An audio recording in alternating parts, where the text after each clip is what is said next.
Hello guys, അപ്പോൾ ദേ നമ്മൾ കുറച്ച് അമ്പലങ്ങളിലേക്കൊക്കെ പോകാൻ വേണ്ടിയിട്ട് ഇറങ്ങിയതാണ്. നമ്മൾ ആദ്യം തന്നെ പോകുന്നത് തിരുനാവായ നവാബുകുന്ദ ക്ഷേത്രത്തിലേക്കാണ്. ദേ നമ്മളവിടെ എത്തി. വൃശ്ചിക മാസം ആയതുകൊണ്ട് തന്നെ നല്ല തിരക്കുണ്ടായിരുന്നു അമ്പലത്തിൽ. എന്നാലും നമുക്ക് നല്ലപോലെ തൊഴാനൊക്കെ പറ്റി.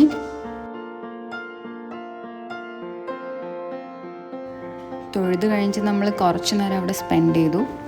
അത് കഴിഞ്ഞിട്ട് നമ്മൾ അവിടെ നിന്ന് ഇറങ്ങി.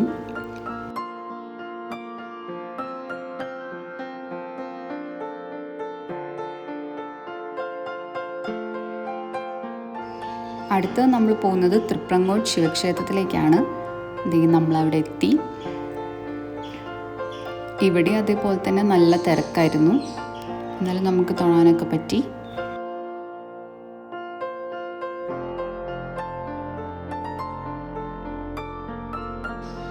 ഒരുപാട് ഐതിഹ്യങ്ങളൊക്കെ ഉള്ളൊരു ക്ഷേത്രമാണ് തൃപ്രങ്ങോട് ശിവക്ഷേത്രം. ഇതാണ് തൃശൂലം കഴുകിയ കുളം. ഐതിഹ്യപ്രകാരം അസുരനിഗ്രഹത്തിന് ശേഷം മഹാദേവൻ തൻ്റെ തൃശൂലം കഴുകിയതാണ് ഈ കുളം. അതുകൊണ്ടാണ് ഇത് തൃശൂലം കഴുകിയ കുളം എന്ന പേരിൽ അറിയപ്പെടുന്നത്.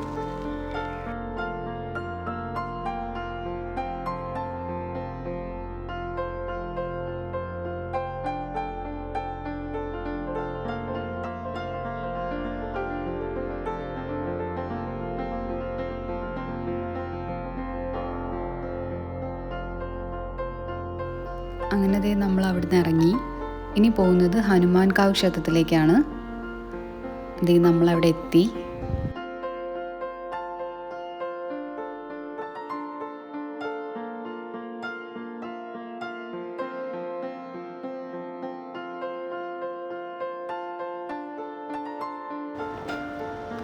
ഇവിടെയാണ് ഹനുമാൻ സ്വാമി സമുദ്രലംഘനം ചെയ്തതിൻ്റെ സങ്കല്പം.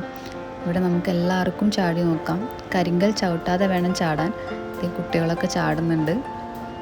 അങ്ങനെ നമ്മൾ അവിടെ നിന്ന് നീങ്ങി. നമുക്ക് ഉള്ളിൽ കയറി തൊഴാൻ വേണ്ടി പറ്റിയില്ല, നല്ല തിരക്കായിരുന്നു. അതുകൊണ്ട് നമ്മൾ പുറത്തു നിന്നാണ് തൊഴുതത്. അങ്ങനെ നമ്മൾ തൊഴുതിറങ്ങി അമ്പലക്കുളത്തിലേക്ക് പോയി.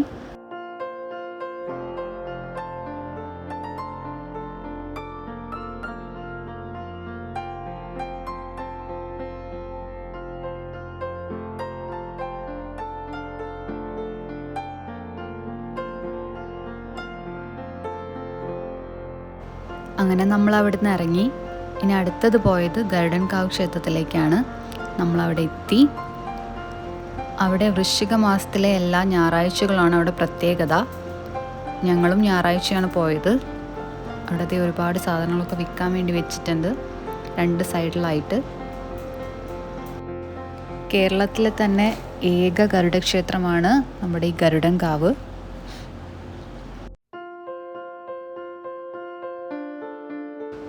അങ്ങനെ നമ്മൾ അകത്ത് കയറി തൊഴുതു.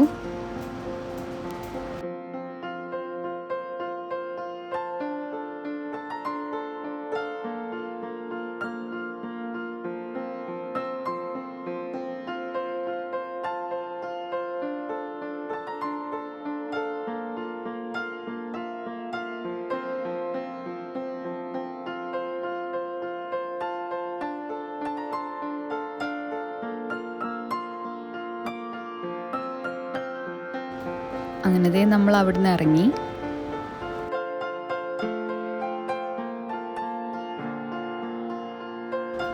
അങ്ങനെ പോകുന്ന വഴിക്ക് നമ്മൾ ജ്യൂസ് കുടിക്കാൻ വേണ്ടിയിട്ട് കയറിയതാണ്.